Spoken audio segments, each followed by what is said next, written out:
Welcome my friends. Thank you very much for visiting my house. And sorry, the other parts of my videos, camera, are replicating, blur, or bright, because it's my time, that I did it on purpose so that other people, who pass by on the walking street, in Balibago, won't expose their faces too much. I hope you're kindly understanding my video. Now, sit and listen the history of the walking street, and I will also show you what is happened inside the walking street. If you have been here, please watching the beautiful sight at the walking street Fields Avenue, Balibago, Angeles City. Fields Avenue, Balibago, Angeles City. Fields Avenue is the name of a major street running through Balibago area of Angeles City in the Philippines. It is the center of the red light district and the bar scene of the biggest entertainment district of the Philippines. Fields Avenue in Balibago, Angeles City.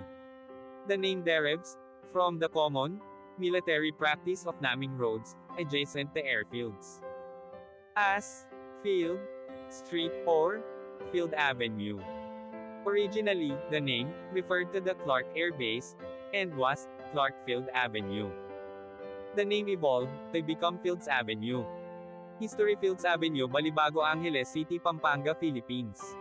Philippines was an American colony from 1898 to 1946. Bars on Fields Avenue. Catering to the single American defense personnel who worked in the adjacent Clark Air Base, first emerged in 1940.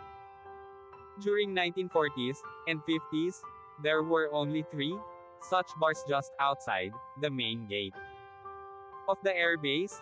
By early 1960s, the Fields Avenue developed as a street lined with several bars. From November 1955 to April 1975, America fought Vietnam War. As the number of American troops in this war grew, more and more forces were deployed at Clark Air Base or routed through it. This led to a pro-life ration of bars, live bands, and prostitution, the latter mostly by young Filipino women, most of them either teenagers or 18 hanggang 55 years old. By the 1970s, there were more than 150 bars and prostitution joints along Fields Avenue.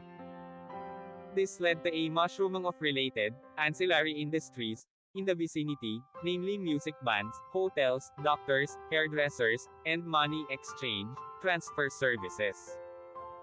In its heyday, Fields Avenue provided direct or direct employment to nearly 20,000 Filipinos, including plumbers, electricians, and security guards. In the 1980s, though the American presence remained steady, the bars and prostitution shops continued the pro-life rate. Many bars and prostitution dens were owned by Americans, as well as local politicians, thus leading to a nexus between the locals, politicians, and American military and ex-military personnel. With the withdrawal of American Defense Forces from Clark in 1993, many of these establishments changed hands, but continued to do business. As Clark was turned into a Special Economic Zone, SEZ, these bars and prostitution joints changed their clientele to suit their new customers, Japanese and Korean businessmen. Restaurants serving food from these countries began to appear, and signboards in these languages were put up. The period from 2000 hanggang 2010 saw further expansion of these joints, as the area was relabeled as an entertainment district. While prostitution was officially banned, girls working here were simply redesignated as guest relations officers, GRO, and prostitution continued in practice. Since then, bars and prostitution joints have continued to proliferate and expand. The extent of these establishments has continued further on both sides of Fields Avenue, and many smaller streets of Fields Avenue also sport smaller such establishments. In 2010, a section of Fields Avenue, at the end where it meets the MacArthur Highway, was named as Walking Street, mimicking Walking Street in Pattaya. This section was made pedestrians only, with road traffic banned from 6 p.m. to 6 a.m. People arriving by air either take a taxi direct to hotel or a jeepney to Main Gate Jeepney Terminal, located between the North SM Mall, Fields Avenue to South, and Bayanihan Park to East. Those arriving from Manila by bus ask the driver to drop them off at the corner of Fields Avenue and MacArthur Highway, or alight at Capas Angeles Transport Terminal, which is also walking distance from Fields Avenue and the MacArthur Highway. The presence of family-oriented activities on the other side of Fields Avenue, namely shopping malls, as well as activity centers in Clark Air Base, has led to a neat separation between the two. Fields Avenue tends to cater more to single foreigner men, and sometimes women too, with at least 5 bars featuring gigolos and gays, while the rest of Clark caters to family-based entertainment. Fields Avenue remains among the safest streets in the region, with restaurants and hotels.